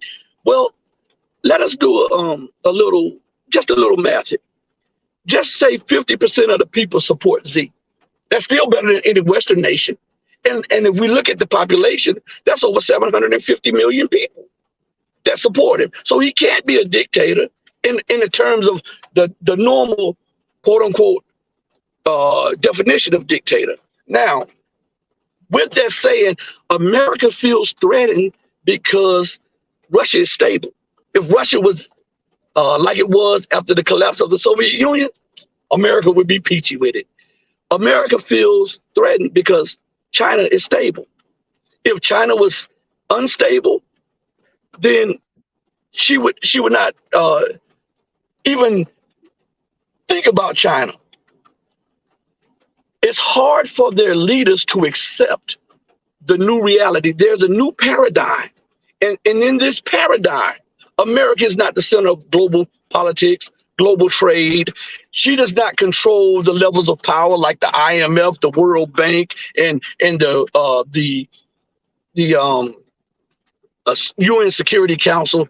And FYI, as we're talking on this UN Security Council was actually set up in a way that when the US thought about it was to be set up against 90% of the population of the planet Earth, and it was also to keep Russia in check.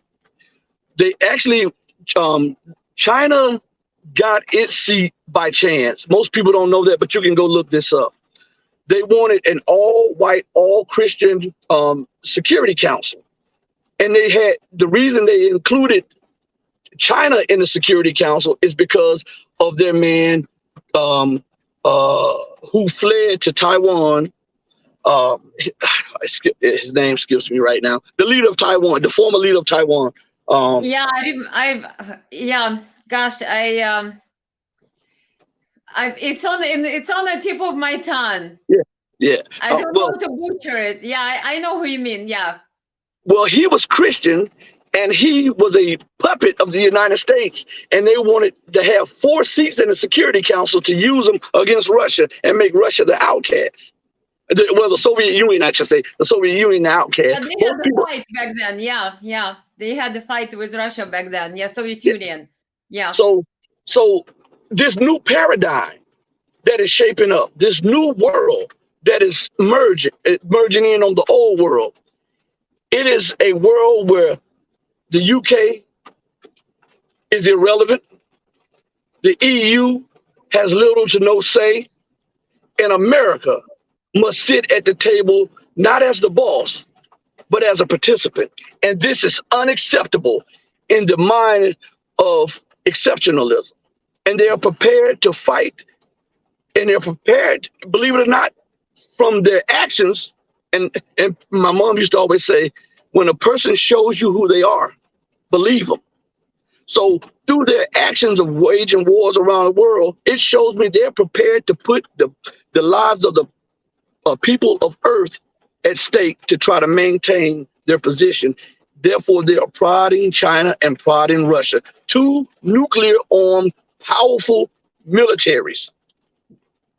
And Korea too. Look, the Korean guy, what is it, Kim Jong-young, he said that we just had the military exercises down there, and he said he used it as declaration of war, right up his border. So we're trying to aggravate just about every nuclear power, and we know that if some nuclear strike occurs, Biden will be safe. Lindsey Graham will be safe. It's us who have nowhere to go.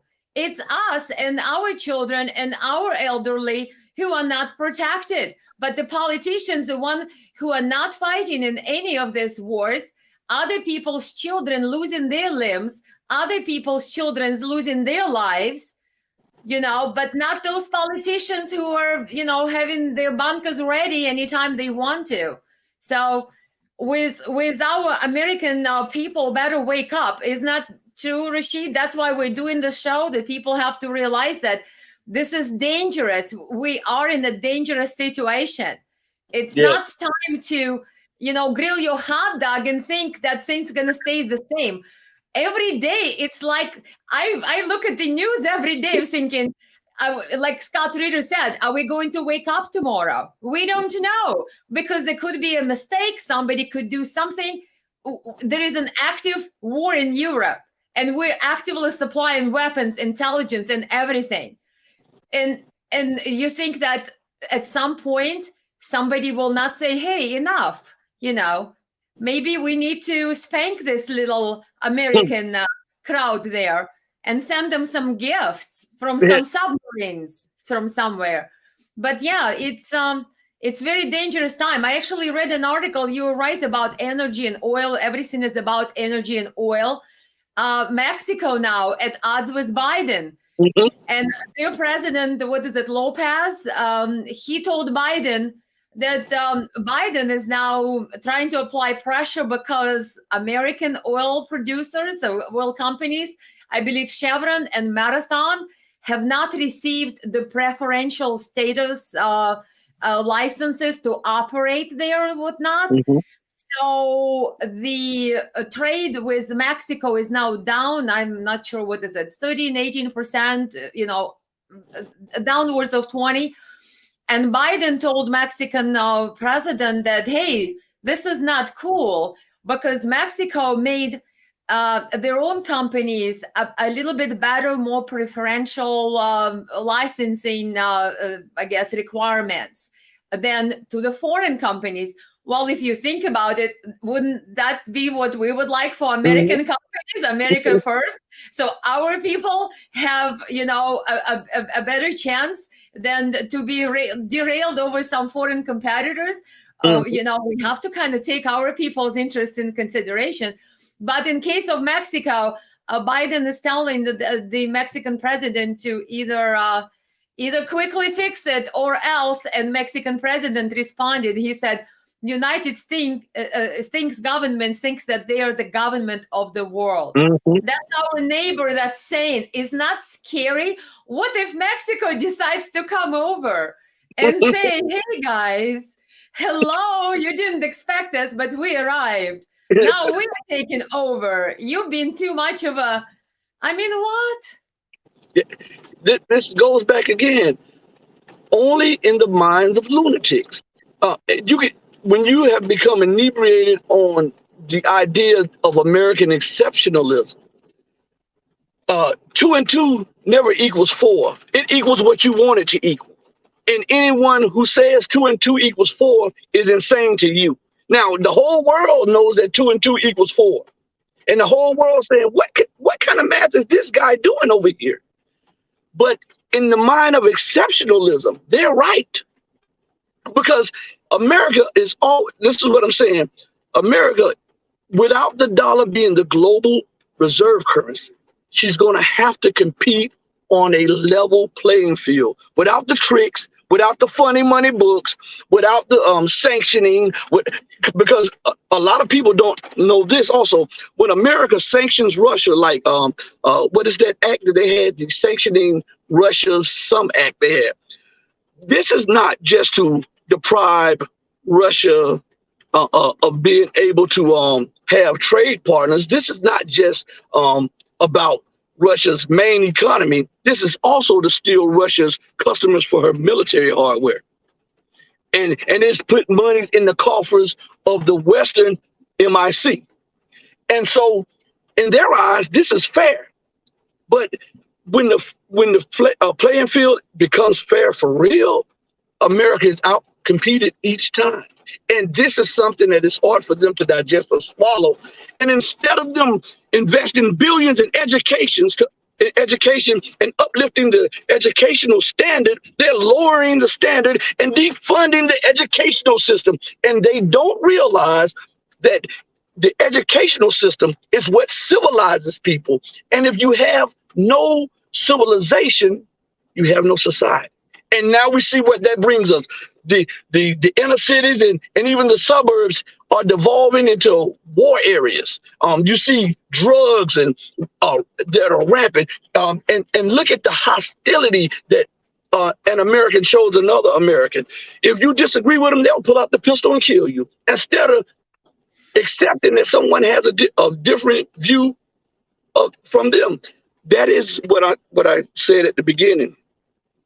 It's pervasive in society. This is the American people somehow mimic the American government.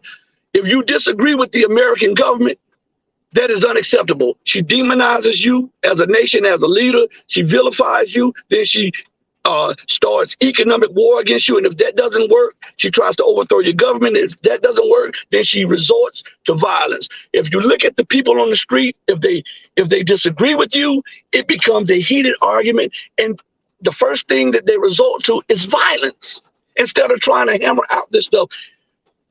This is what I'm telling you. We're in an explosive moment in American history. And if things do not change quickly, you're going to see the quick devolution of America.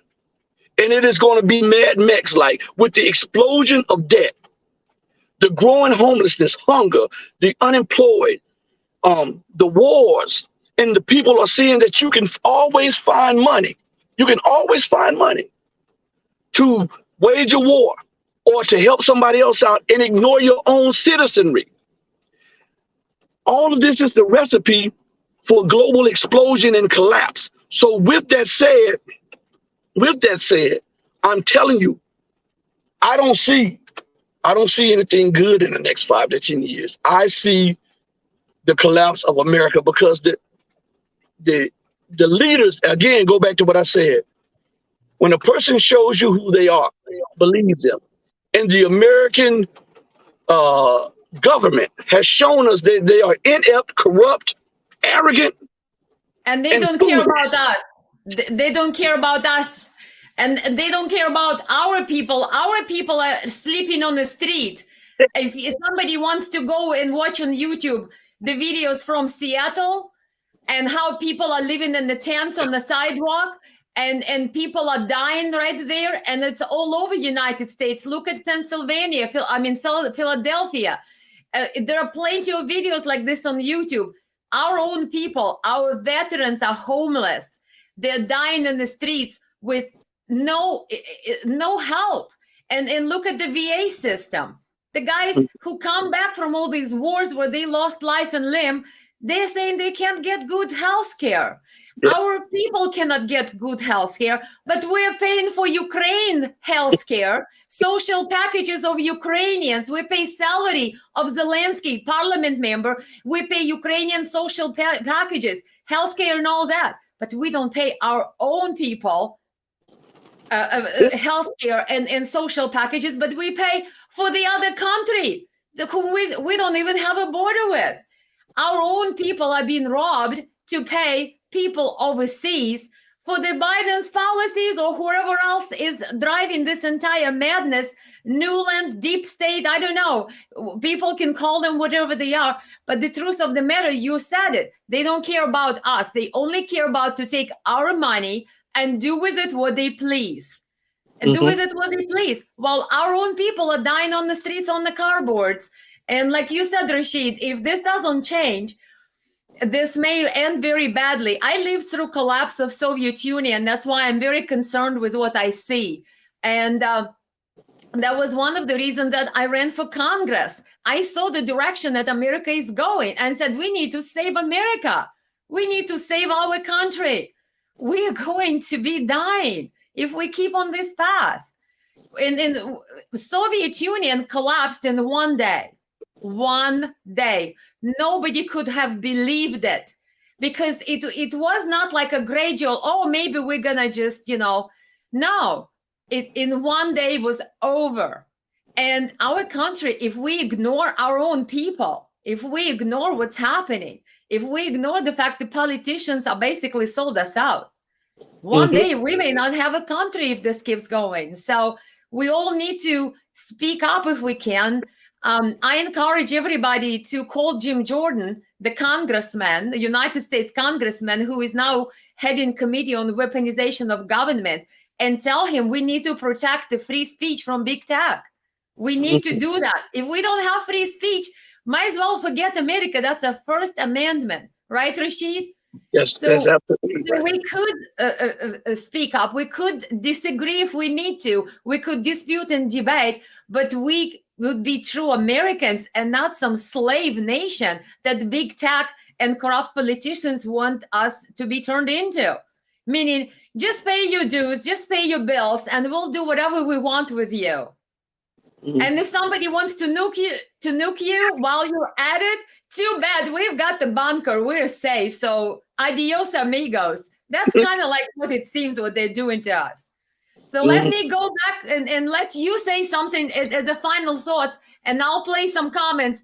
Anybody who is watching, I'll post the comments where you watched from. I know I didn't talk too many with the commentators because it's our first time with Rasheed. I wanted to make sure we kind of hang together and force and back a little bit here. But if you guys are still watching, type in where you're watching from, and I'll read your comments. And final thoughts, Rasheed. What do you think about what's going on in our country? You said you lived through the collapse of the Soviet Union. There's one big difference with this collapse here. In the Soviet Union, they were more resourceful because they grew food and they were able to feed. A lot of them was able to feed their own families by growing small amounts of food. That is not a skill that most Americans have anymore. So when this collapse comes, it's going to be more devastating and more deadly because more people are concerned about their phone or their iPods, or they're so invested in technology that when this thing goes down, they won't have a clue how to plant food, how to irrigate crops, and all of these things. So the massive starvation will be unheard of. I agree with you. I'm playing some comments of all those people who are watching us. Look at that. Watching from Algeria, New York City. We have Hamburg. We have Mozambique. We have Sweden. Everybody thumbs up. I'm missing somebody. We have Italy. We have Netherlands, Holland. We have greetings from Canada. We have Missouri. Watching somebody who is Macedonian watching us. Dublin, Ireland, another Italy. We have another Sweden. Let's see, who did I miss? I hope I didn't. And then, of course, people come and go because we've been going on for quite some time. So I'm sure there's quite a few that didn't make it into my comments. Let me see who I missed. Janet said, thank you for the invite. And she says, the people movement a huge here, movement probably a huge here in Sweden. We don't stand for the propaganda regime. Mm-hmm. And she says, yes, it is insane. Agree with you. Emerson on YouTube wrote, the first task of the propagandists is to keep people in the dark. People are led to believe that they have no alternative. Propaganda is the absence of information and choice, not the presence. Wouldn't you agree, Rasheed? Yes, yes. I think that this is the problem. The people are being dumbed down by the government on purpose so that they can be exploited, so that the people who are in power can keep power, and the people who are wealthy can stay wealthy at the expense of everybody else. Anybody who is watching, I'm playing some more comments to end our little chat with. Emerson says the superficial physical diversity deflects attention from the lack of intellectual diversity. We, the fascists, hide reality by using superficial words and charades that invert reality. Yeah, kind of reminds me that Matrix movie that Rasheed has his The Red Pill Diaries YouTube channel. Anybody look up Rasheed? I got my lipstick all over, guys. Sorry. Parlay, let's see. Let's remember what water was. Remember when the water was free, says Gerald. Yeah. Look at that. David said, just subscribe to Red Pill Diaries. Thank you. And yeah, make sure it's the Red Pill Diaries, and it's the logo with Morpheus standing with both of his hands Morpheus and two pills. And guys, subscribe to Elena USA Live. If you're watching on Facebook, make sure you subscribe to my YouTube channel, Elena USA Live, and to Rasheed's channel, which is The Red Pill Diaries. And hopefully we'll do this again, so you'll be able to catch both of us on everybody's channel. I have lots of comments, and I'm just going to play a couple. And Janet's, the citizens in the United States are more in difficulties than the citizens of Russian Federation, says Ansu. It's very true. And Ansu says, America is a very complicated state. America had its own bunch of troubles and failed not to solve them. Yet they want to be world police to be involved in foreign countries' issues. Well, that's what we do. Like Rasheed said, the rule-based international order, it's not international law. It's whatever rules we dictate to others that they have to play by. So we kind of got it all figured out. I have Jeanette saying Russia are not interested in Europe, the Baltic countries, but that they fear the TikTok. Yeah, this TikTok, everybody fears the TikTok. She must be using the voice type. Danny said, we're suffering a bit more than attacks on a box of tea at this point. Look at how France handles things. Raise our retirement age? Hell no, they burned the place down that night. Wake up, America. Yeah, I think that there are talks about raising retirement age in the United States too. And look what happened in France. Those people burned the entire city Yes. once Macron wanted to raise their retirement age.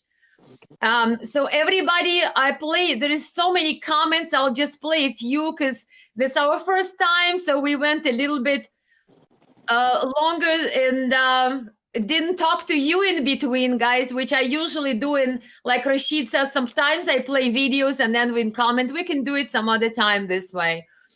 Dennis also, and Sue, I know there is so many comments. Let me play all of them. Emerson, let's see. Some people write books in their comments. So Emerson says NATO is a suicide pact.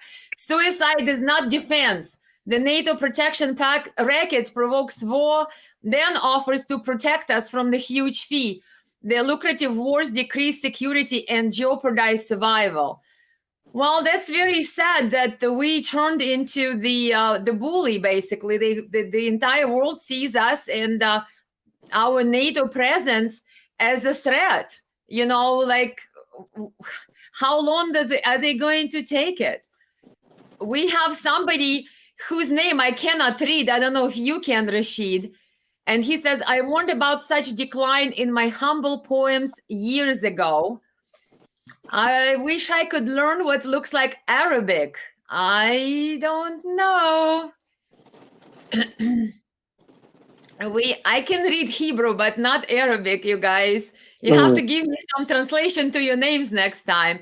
Doug Sayer says, Amen. Yeah, so he really agreed with me on that. And some people here say, thank you both. And let's see. We have Daniel saying, Elena, you say live, bravo. And Americans is standing up and speaking the truth to her fellow Americans. Obviously talking about me. Salute and respect. Truth matters. The truth will set us free. Well, thank you, Daniel. That's a great comment. I really love it. Thank you very much. So I'm having all of these different comments. And like I said, sorry if I don't show all of them. Kabuda said, nice take. I didn't see that. That's probably to something that we were discussing and talking about Biden. Yeah, that's a 30% about Biden's rating approval. And Jeanette says, you're amazing, Elena. Okay, for Congress. That's my Facebook page. Emerson commented again, the U.S. has used sanctions to strangle economies around the world. 1 million Iraqis died because of Clinton's sanctions. But U.S. sanctions have made Russia self-reliant while wrecking Europe. That's pretty much true. Yeah, that's pretty much true. We still have sanctions against Syria, and those people need help. They have this huge catastrophe with the earthquake, but they don't get any help from us, that's for sure. Okay, guys, so many different comments here. I'm just gonna let you all go. Well, here we got Norway, here we got Manila. We just have so many different countries watching us, and we even have Kenya. We have France here. Oh my gosh, you're famous now. I also want to give a shout out to my co-host Rasheed, who's under the weather. We're Rasheed, and my co-host is under the weather, so I hope he gets better. So, but I'll be going live later on today. Oh, that's great. So we can catch you live later too. Latina says, hello, darling, from France. We have Kenya in the house. We have Helsinki Finn saying, Elena, I absolutely love you. Your reports are well thought, studied. You are so smart and so prepared and so beautiful. Oh, thank you so much, Helsinki Finn. You made my day. I love it. Thank you so much. Okay, guys, with this beautiful note, let me see. Tor Marcelo says, U.S. is a sinking ship. Says Tom Casey, you always go over, Elena. Yeah, I always go over everything. So let me see. What about USA elections? Oh, let's not start in there, guys. Even in USA elections, I have a lot to say. We will need another 10 hours. I actually am writing a book about that. So we have thank you both from Spain, beautiful people. Rasheed, do you want to say something to our viewers before we go? Yes, I'd like to just thank you and thank them for your courtesy and your kindness. And I'll be happy to be back whenever you want me to be on. And I do want you on my show whenever you're free. It is The Red Pill Diaries, all one word. It is the one with the logo with Morpheus with his hands out and two pills in, because other channels have come out and they're using red pill now. So I just want to make sure that, but I want everybody in the audience to be blessed and be safe, and make sure that you stay prayed up, because you're going to need prayer, especially in the world that is unraveling like this. Thank you, Rasheed. Thank you very much. And thank you everyone who is watching us. Please subscribe to Elena USA Live, and you, Rasheed, Red Pill. Say your channel. The Red Pill Diaries. Diaries. Again, Elena USA Live, and go ahead, do it. The Red Pill Diaries. Hey, we're going live. I don't know what time we're going. It'll probably be 6 or 7 o'clock Central Time here over in the States. And I hope you join me. I will definitely be watching this time, and I'll be happy to come on your show whenever you invite me to. Thank you, Rasheed. And thank you everyone for watching. Catch you guys the next time. Sorry, we didn't talk too much with your comments, but maybe we'll do it next time.